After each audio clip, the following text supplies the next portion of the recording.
You're watching Business Incorporated live on Channels Television. We're going to be checking the markets now, see what's driving investor sentiment. Let's kick off with oil now. We're seeing oil prices still kind of weak, from earlier today, $65.79 a barrel, big 1.22% drop there for Brent, just like we had in the morning. WTI crude, $62.57 a barrel, bigger 1.34%.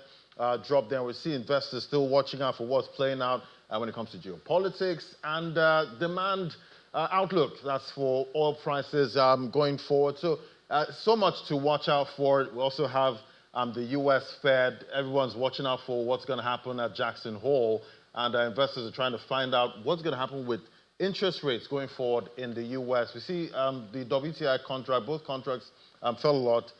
Following a White House meeting on Monday with Ukrainian President Volodymyr Zelensky and European allies, and U.S. President Donald Trump, they announced in a social media post that he had spoken with Russian President Vladimir Putin. So investors are just trying to find out what will play out there. But for metals, we're seeing gold prices trading marginally higher as traders are mostly kept to the sidelines in want of more cues on a potential Russia-Ukraine peace deal, while anticipation of the Jackson Hole symposium.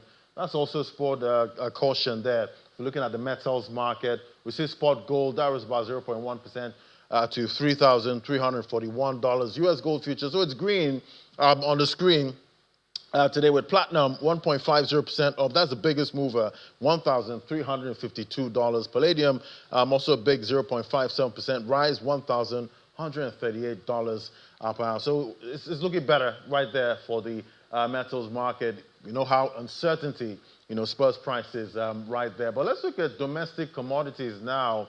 We see the price of cow skin, aka Ponmo, once considered a cheaper protein alternative in Nigeria, has surged nearly 67% year on year, rising from 300 naira to about 500 naira per piece. Traditionally, less preferred compared to beef, chicken, or fish. Ponmo has become a staple for many households facing tighter budgets and rising food inflation. So this shift highlights broader dynamics in Nigeria's food economy, ranging from changing consumption patterns to debates over export potential and government regulation. Joining us to explore this now, we have Rosemary here as an analyst for financial derivatives company. Hello, Rosemary. Great to have you. Having me on the show. Yeah. So with prices of Ponmo rising sharply now, how might households adjust their consumption between, Ponmo and other protein sources like beef, chicken and fish? That was supposed to be the cheaper alternative. Well, normally, when the price of a commodity or a good increases, we usually see consumers tilting towards other substitutes. This is what we call in economics cross-elasticity of demand.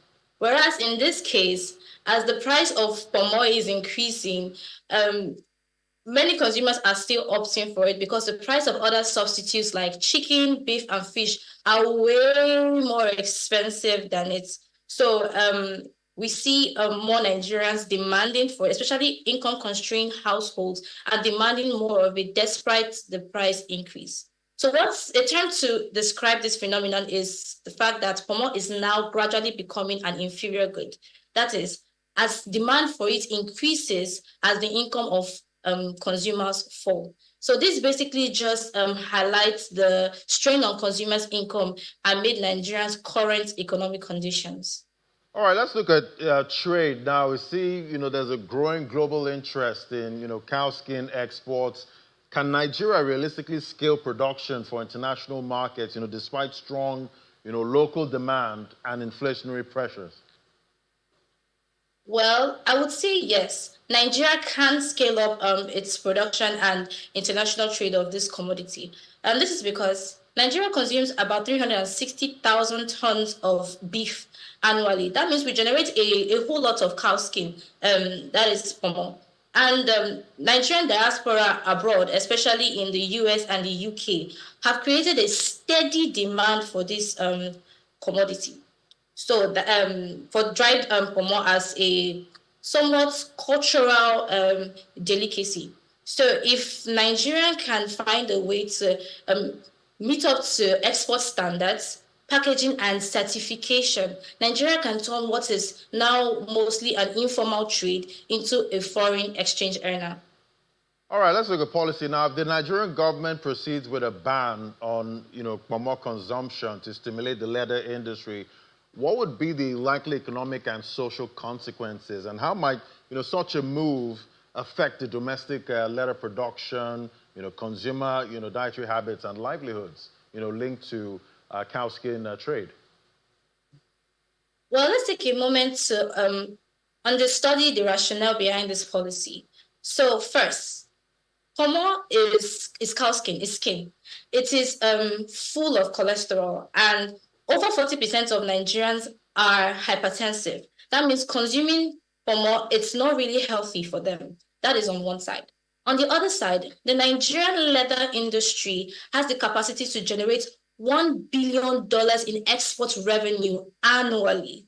This is huge. So if you look at the economic implication of putting this ban, is that for one, Nigeria can increase its industrial output.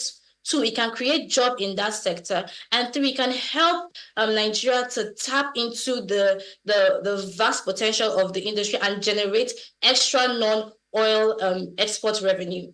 Whereas the social implication is that of implementing this ban is that it risks removing one of the most affordable protein substitutes for low-income households, especially low-income families. And this might worsen Nigeria's food insecurities if strategic policies are not put in place to make other protein sources like fish and poultry affordable alternatives.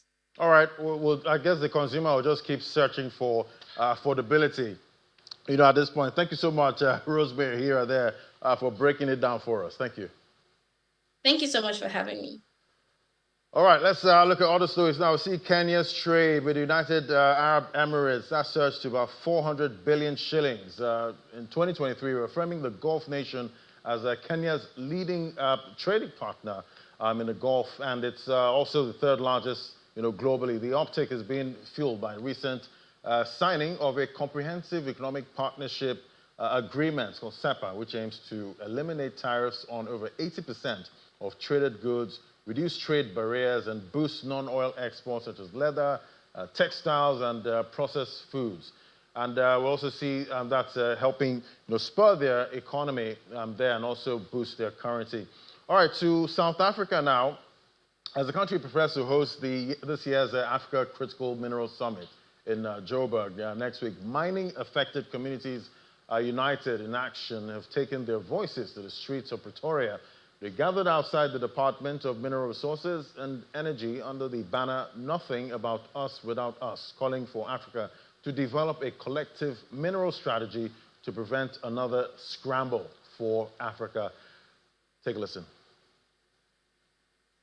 We want to see the artisan miners, zamazamas, being formalized and be able to contribute to the economy of the country and be able to put bread on the table.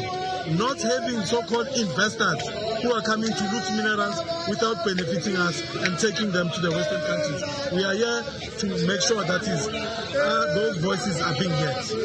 Well, I mean, the most immediate and pressing issue is justice for the artisanal miners who we believe were killed by the deliberate actions of the police. The pathologists have completed their reports and they are all indicating that those miners, all of them without exception, have died of starvation and dehydration, as well as, I think, a lack of medical attention, all of which are the direct logical outcome of the decision of the police to seal all other entrances around Shaft 11. All right, let's get a check on the financial services sector now. With the rise of financial technology and fintechs in Nigeria, that's transformed Nigeria's financial landscape, driving increased financial inclusion and a wider array of digital services. However, this rapid innovation presents a challenge for traditional regulatory bodies. Regulatory sandboxes offer a solution by providing a safe temporary space for innovators to test their ideas without immediate burden of full-scale compliance. We're going to be discussing this now to see how far it's gone. Especially we have the Securities and Exchange Commission. They have their own sandbox, and we have the CBN also, helping with that. So joining us now to discuss, we have Mr. Bayomi Oloko is an IT entrepreneur. I don't know if we have you now. Great to have you on the show. All right. Okay. We'll try and get Mr. Oloko to bring us up. Okay. Can you hear me, Mr. Oloko? Can you hear me?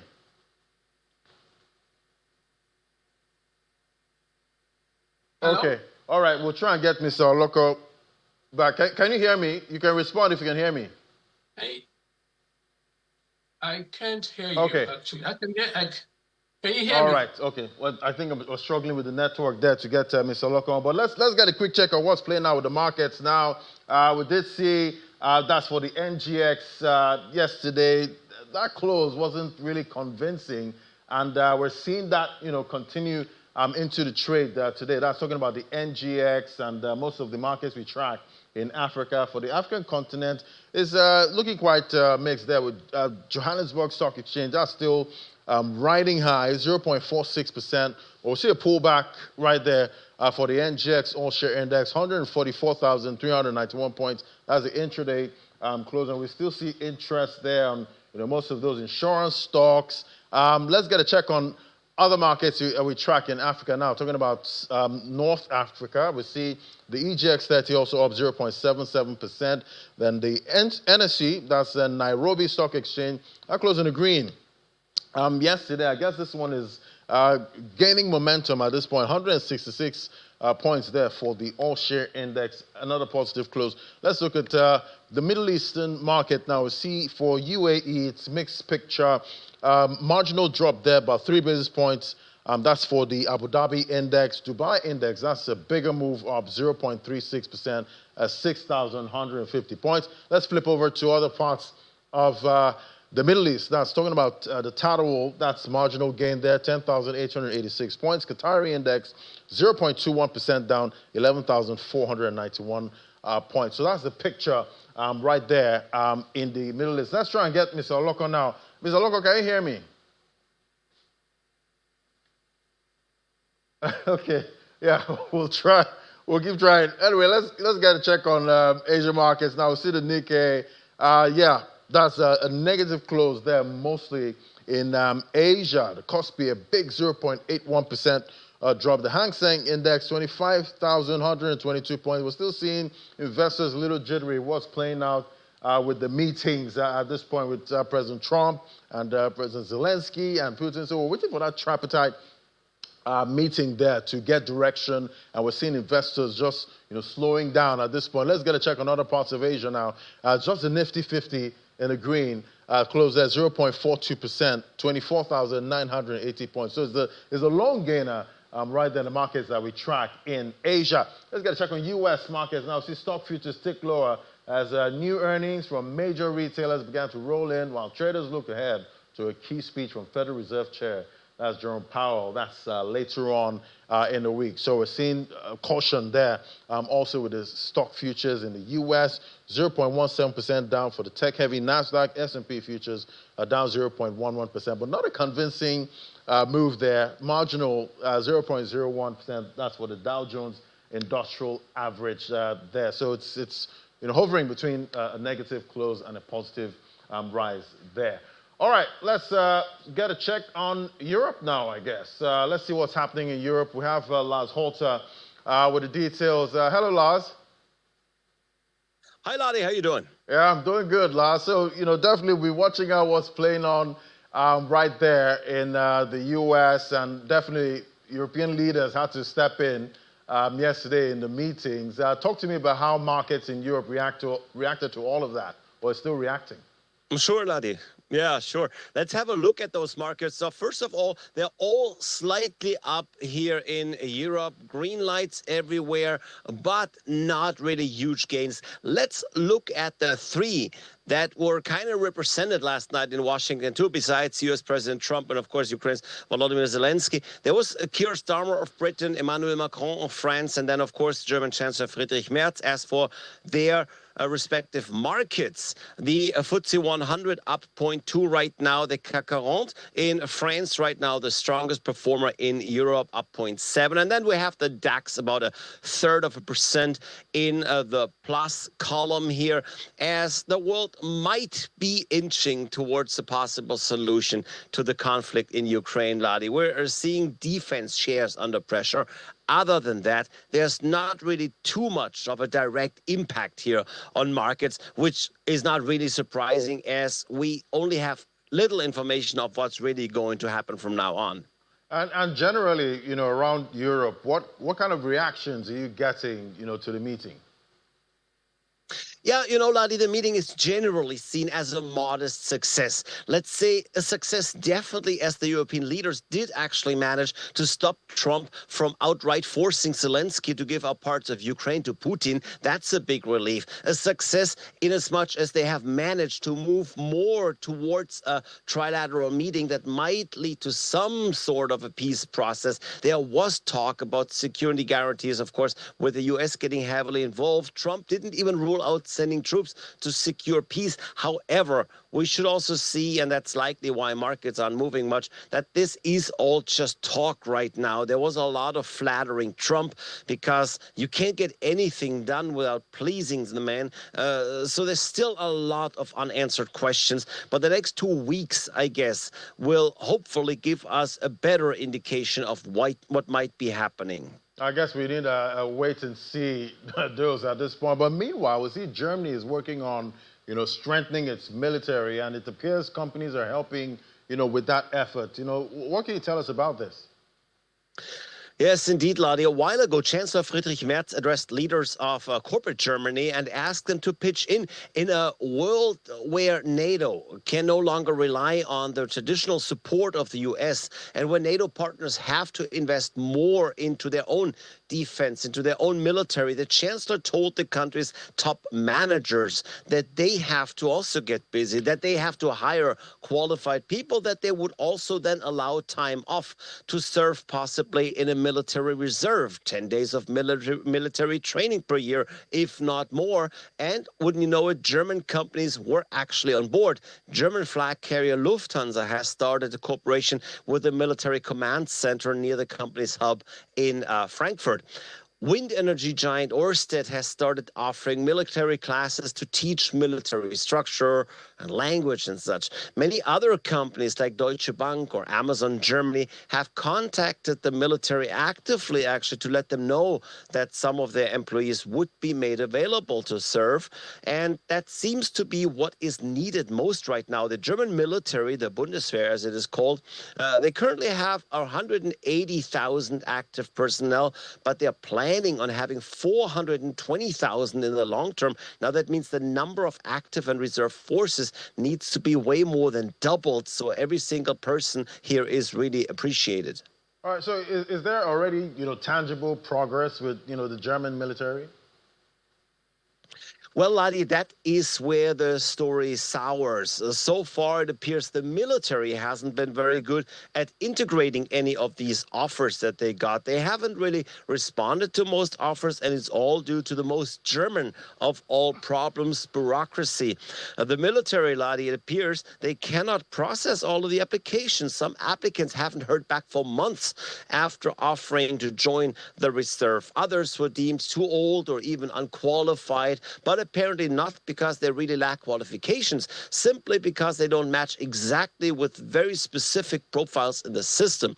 Now, generally, military insiders say that the entire recruiting system needs an overhaul. Now, you would think that is certainly something that the private sector can probably help with, So all in all, it seems, however, corporate Germany is stepping up to the plate, willing to cooperate with the military to strengthen the country's defense. And if the military can just come around to accept that help and organize it better, we're likely all going to be better off. All right, thank you so much, Lars, for giving us the details of what's playing out in Europe. Thank you. Yeah, thank you, Ladi. All right, let's get a check on the crypto space at this point. Let's see what's happening. With top headlines there, we see Bitcoin trying to make some kind of recovery. BNB also in the green, but there's still pressure, right there. We're still seeing sell pressure in the market. That's talking about the crypto space. It's mostly red. If you're looking at Coin 360 at this point, and we look at some headlines now, we see CMB International Securities, subsidiary of China Merchants Bank, they've launched the Hong Kong newest cryptocurrency exchange for professional investors after securing a virtual asset service provider license in July. Platform offers about 24/7 trading of Bitcoin. We also see right there in the market, Bitmain Ethereum Treasury, that hit about $6.6 billion. So definitely that's a new high for that technology company. But before we end the show, let's try and get Mr. Abayomi Oloko now. Let's see if we can have this conversation this time. Can you hear me? Yes, I can hear you. Good afternoon. Good afternoon. So, we're talking technology here, and, we know this is also a form of technology, and that's for the digital assets. But let's look at, sandboxes. We know the Securities and Exchange Commission and the CBN, they have sandboxes to help, some of these companies integrate, into the financial services system in a safe way. How would you, describe, the sandboxes so far and the impact on the financial services sector in Nigeria so far? Well, it's a very noble idea. The objective is to ensure that software that is being deployed is deployed in such a way that it does not actually affect the system. So when you sandbox, you're trying to make sure that the resources needed by that software to run is the only resources available to it in a limited space. So that way you can actually deploy the solution in a very secure way without actually exposing the system, right? So if the system is faulty, it is going to be, all the faults will be contained within its own sandbox. It's a very good way to, to ensure that financial services are very secure and people are actually able to access services in a secure manner without too much exposure. While maintaining, the security triads of confidentiality, integrity, and availability. All right, but does it give unfair advantage to, the companies working within the sandbox and, to those outside the sandbox? Does it give those ones unfair advantage? Well, it doesn't give an unfair advantage. It only makes it more secure. So it is those who are working outside the sandbox that we should be concerned about, because a sandbox is supposed to actually ensure that the users and the system, the regulators are not exposed to the flaws or bugs or viruses that might be contained in this software. So it's important for everyone to understand that sandboxing is I think it's a very noble idea to actually say, let's go sandboxing for people so that, people don't lose their money or get hacked or lose sensitive information because they are accessing this software. So the advantage is really to the users. It's a level of it's a security layer that should actually give everybody the requisite confidence to say, okay, well, at least I'm covered to a certain degree. Things can't really go wrong if I use this system, because the government is guaranteeing that I can actually put my money there. Or conduct services, financial transactions in a secure manner. So for me, it's more a win-win for the users, which should be the concern of any government. All right, definitely we keep watching, because the fintechs keep springing up in the country and onboarding new users, and most of these startups raising capital at this point. But we'll keep tracking to see how they grow. But thank you so much for joining us. That was Abayomi Oloko, an IT entrepreneur. Thank you for coming on today. Yeah, it's a pleasure. Thanks for having me. All right, so that's the show today. We'll give you the midweek trade tomorrow. We'll see how markets continue to react to what's playing out in a global space. But for now, markets are still quite quiet, and investors are trying to make that decision at this point. So they're staying on the sideline in some markets. Thank you for watching. I'm Ladi Williams from here, the team right here at Channels HQ. It's bye for now.